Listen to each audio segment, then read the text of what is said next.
श्री राधा कृष्णाय नमो नमः। सर्वप्रथम मैं भगवान श्री राधा कृष्ण के श्री चरण कमलों की वंदना करता हूँ। आप सभी श्रोता भक्तजनों को भी सादर नमस्कार करता हूँ। श्री रहीम दोहावली से अब तक हम 2 भागों में 50 दोहों के भावार्थ का श्रवण कर चुके हैं। इसे आगे बढ़ाते हुए आज हम अगले 25 दोहों के भावार्थ का श्रवण करेंगे, जो इस प्रकार से है। चरण छुए मस्तक छुए तेहु नाही छाड़ती पानी, छियो छुवत प्रभु छोड़ी दे कहू रहीम का जानी।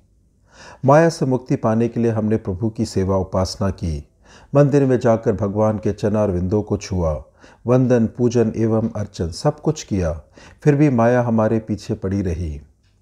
हमने ज्ञान मार्ग भी अपनाया, धार्मिक आध्यात्मिक ग्रंथों का पारायण किया और योग साधना की भूमि पर तन मन को भी स्थापित किया, किंतु माया ने हाथ नहीं छोड़ा। जब हमने सब कुछ छोड़कर बस प्रेम भाव से भरकर अश्रु विगलित नयन होकर प्रभु को पुकारा, तो दयाद्र प्रभु हमारे हृदय मंदिर में प्रत्यक्ष हो गए।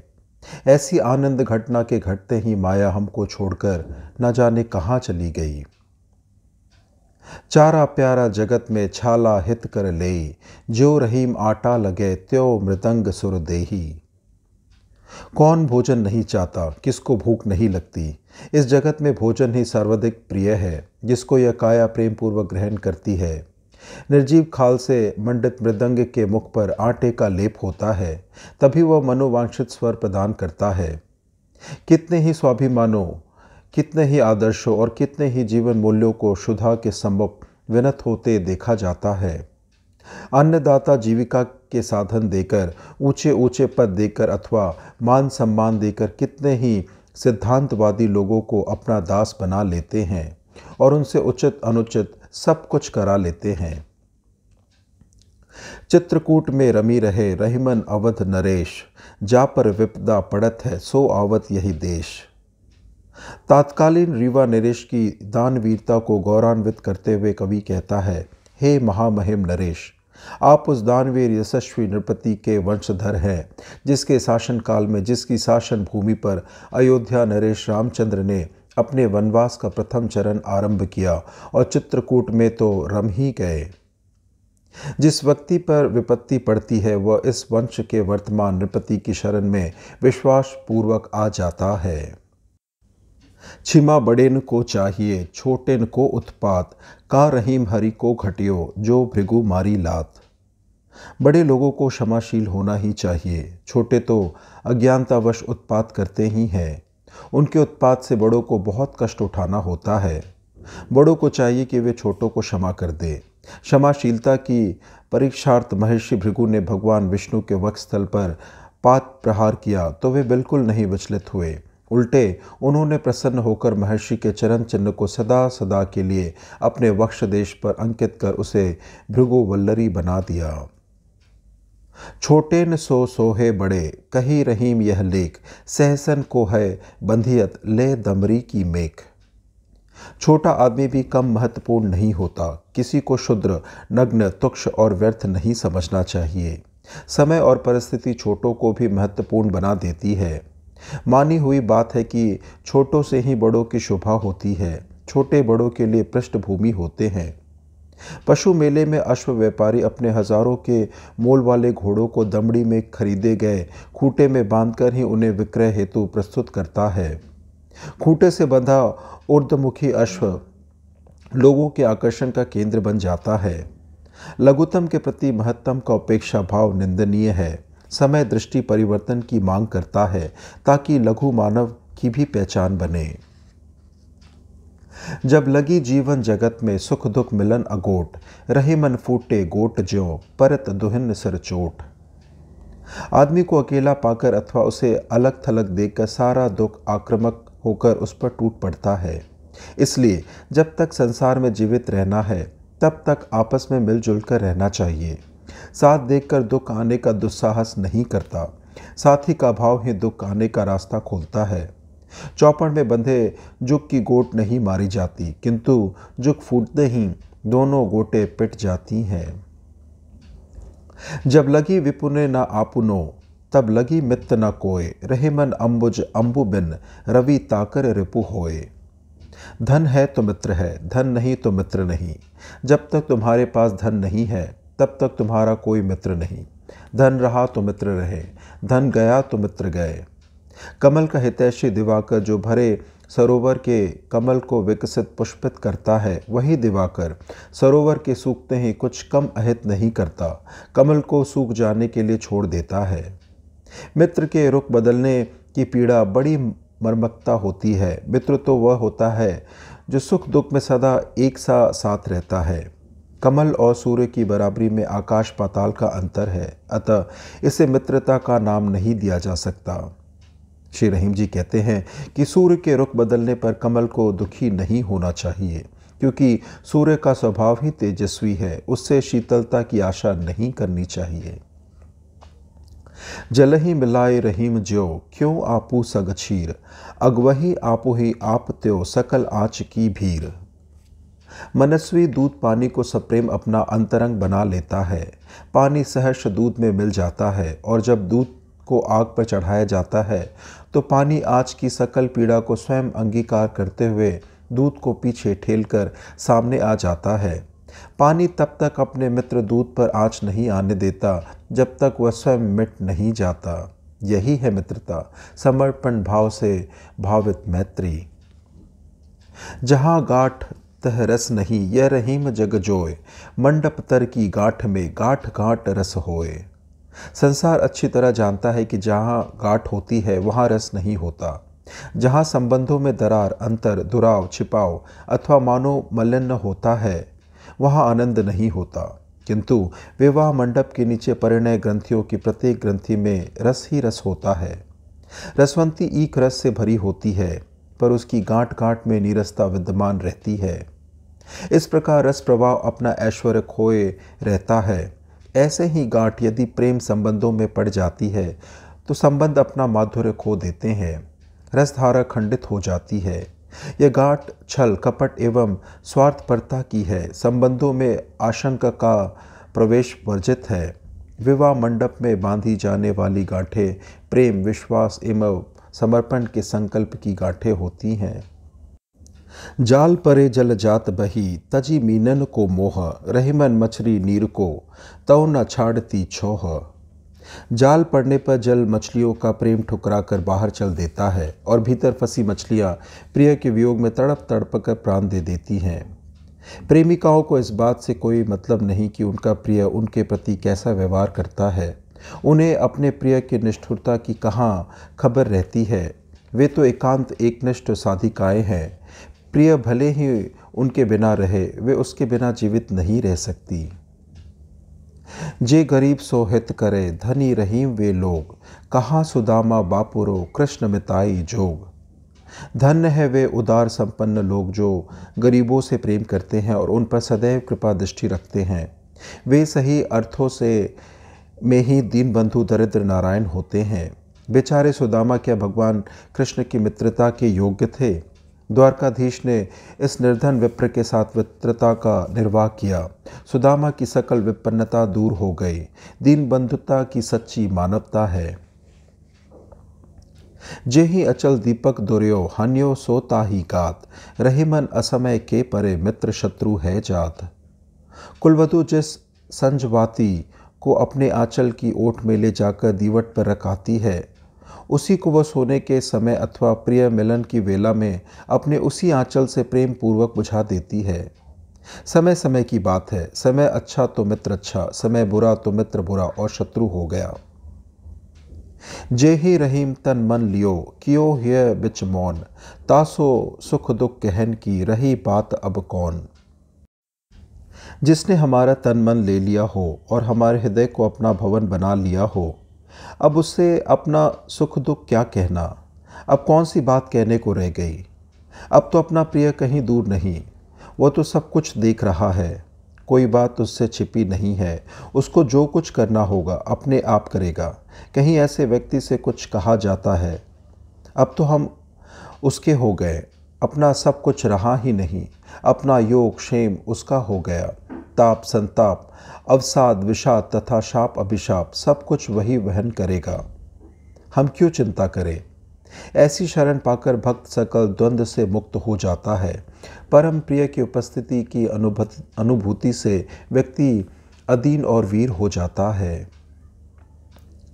जे अनुचितकारी तिन्हें लगे अंक परिणाम, लखे उरज और बेदिए क्यों ना हो हिये मुख श्याम।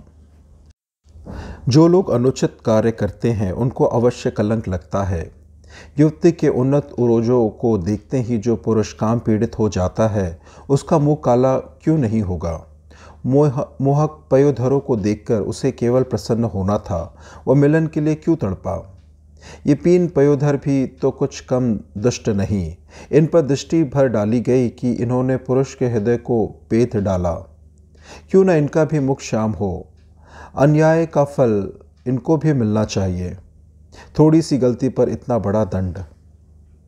जे रहीम विधि बड़ किए को कहीं दूषण काढ़ी, चंद्र दूबरो कुबरो तऊ नखत ते बाढ़ी। जिसको विधाता ने ही बड़ा बना दिया है उसमें दोष निकालने का दुस्साहस कौन कर सकता है। उसके दूषण भी भूषण के रूप में स्थापित हो जाते हैं। दूज का चंद कितना दुबला और कैसा कुबड़ा होता है, परंतु है किसी में हिम्मत जो उसकी विकलांगता पर उंगली उठाए। उल्टे निशा करके ये दोष गुण के रूप में प्रतिष्ठापित कर दिए गए हैं। क्षीण रेखा सा दिखने वाला यशई नक्षत्रों से कहीं अधिक पुष्कल और माननीय बन गया है। जन सामान्य की दृष्टियां एवं धारणाएं बदल दी जाती हैं। बड़ों की हीनताएं उनकी क्षमताएं हैं जो अभिनंदनीय होती हैं और छोटों के दोष अपराध हैं जो दंडनीय होते हैं। जे सुलगे तो बुझी गए, बुझे तो सुलगे नाही, रहीमन दाहे प्रेम के, बुझी बुझी के सुलगाही। श्री रहीम जी कहते हैं, मामूली आग की गति सीधी होती है, वो सुलगती है और सुलग कर बुझ जाती है, बुझने के बाद फिर नहीं सुलगती। यही सामान्य अग्नि का सामान्य लक्षण है। लेकिन एक आग ऐसी भी है जो बुझ जाने के बाद फिर सुलग उठती है। वह विलक्षण आग है प्रेम अग्नि। यह आग जलती है, बुझती है और फिर जल उठती है। अग्नि चक्र निरंतर चलता रहता है। आग्नेय व्यक्ति इसी चक्र में चकित रहता है। यह असाधारण आग है। यह आग बड़े भाग्य से लगती है। साधक, प्रेमी और भक्त इसी आग के अनुग्रहित होते हैं। जैसी परे सो सही रहे, कहीं रहीम यह दे, धरती ही पर परत है शीत घाम और मेह। श्री रहीम जी कहते हैं, मानव काया की अद्भुत महिमा सभी लोग नहीं जान पाते। उसमें सर्वताप तथा सर्वशाप सह लेने की अकूट क्षमता है।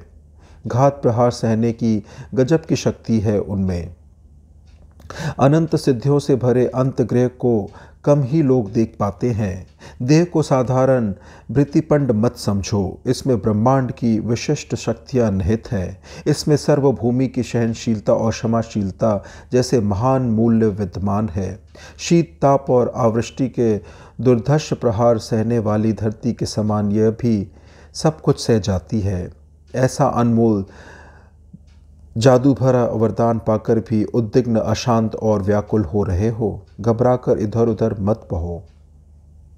जो घर ही में घुसी रहे, कदली सुपत सुडील, तो रहीम तिन ते भले पथ के अपत करील। गतिमान, संघर्षशील एवं थिरकता हुआ जीवन ही असली जीवन है।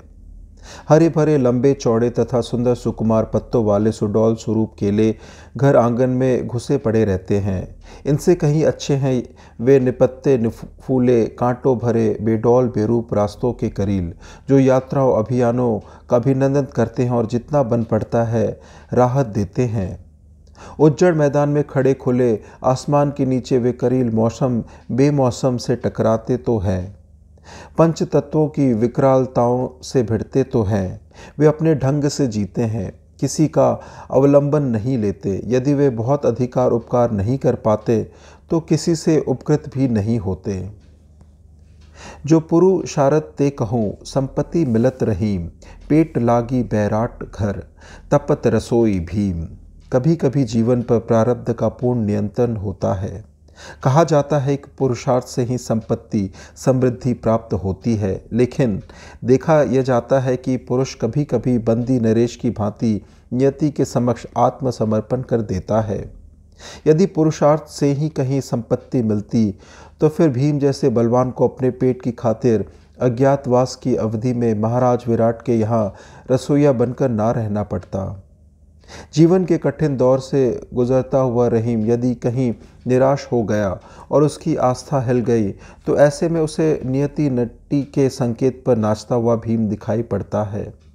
बड़ी से बड़ी चट्टान भूकंप से हिल जाती है, लेकिन भीम का पुरुषार्थ ध्वस्त नहीं हुआ। जो बड़ेन को लघु कहे, नहीं रहीम घट जाही। गिरधर मुरलीधर कहे, कछु दुख मानत नाही।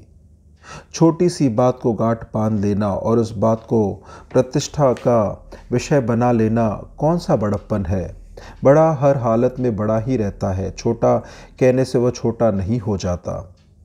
गोवर्धन धारण करके ब्रज की रक्षा करने वाले भगवान श्री कृष्ण को गिरधर कहना सर्वथा उचित है, किंतु यदि कोई हीन ग्रंथियों वाला व्यक्ति उनकी महिमा को घटाने के उद्देश्य से अधरों पर मुरली धारण कर गोपियों को विमोहित करने वाला मुरलीधर कहलाता है, तो कहे। इससे भगवान श्री कृष्ण को कोई अंतर नहीं पड़ता, इससे उनको कोई ठेस नहीं लगती। ठेस लगती है उन लोगों को जो छोटी छोटी बात लेकर अपने लिए प्रतिष्ठा का प्रश्न खड़ा कर लेते हैं। हीन भावना से ग्रस्त होने के कारण उनकी प्रतिष्ठा खतरे में रहती है। भगवान कृष्ण के लिए ये छोटी छोटी बातें व्यर्थ हैं। कुछ लोग अपनी तुला पर अक्सर अपना वजन तोलते रहते हैं। जो मरजा चली सदा सोई तो ठहराए, जो जल उमंगे पार ते सो रहीम बही जाए। जिसकी जो सीमा अंकित हो चुकी है, अर्थात जिसकी जो मान मर्यादा निर्धारित हो चुकी है और जो सदा से वैसी की वैसी चली आ रही है, उसमें उलट फेर करके युग पुरुष बनने का स्वप्न देखना मूर्खतापूर्ण प्रयास होगा, क्योंकि समय की कसौटी पर खरी उतरने वाली तथा किसी ठोस सत्य पर आधारित कालजयी मान्यताएं किसी भी परिवर्तन को अस्वीकार कर देती हैं। ऐसी मान्यताएं, धारणाएं एवं परंपराएं अटल सत्य बन जाती हैं, जो शाश्वत मूल्य ग्रहण कर लेती हैं। जिस प्रकार जो जल अपनी सीमाएं तोड़कर बह निकलता है, वह यूं ही अकारत चला जाता है, वह बाढ़ के रूप में लोगों को हानि ही पहुंचाता है।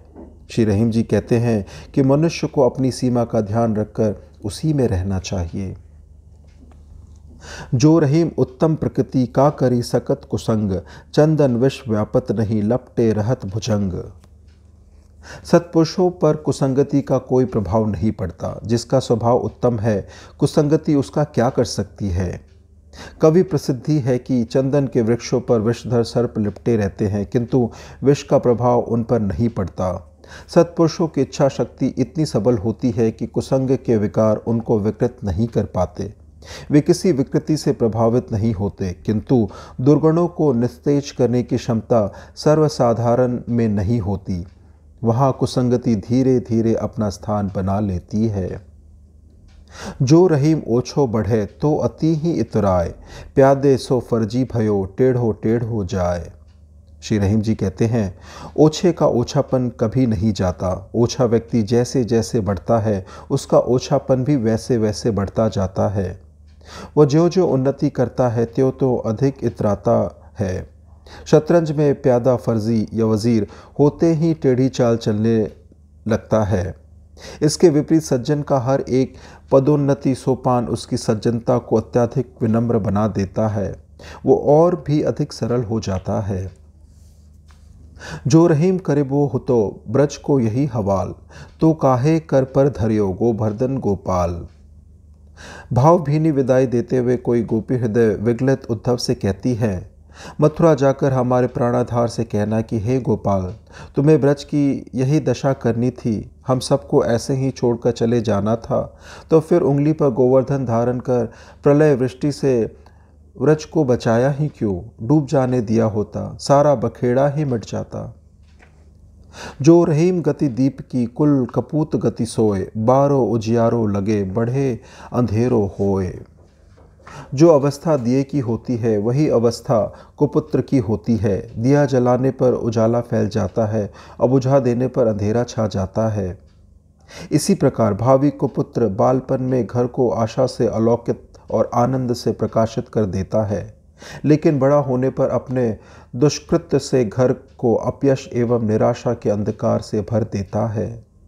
जन्मना कोई कुपुत्र नहीं होता, पुत्र तो कुपुत्र बनाता है, उसके घर और उसके बाहर का परिवेश। नए पौध की समुचित देखभाल होनी चाहिए।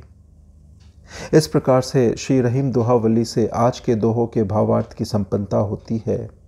श्रवण करने के लिए और अपना बहुमूल्य समय देने के लिए आपको धन्यवाद। श्री राधा कृष्णाय नमो नमः।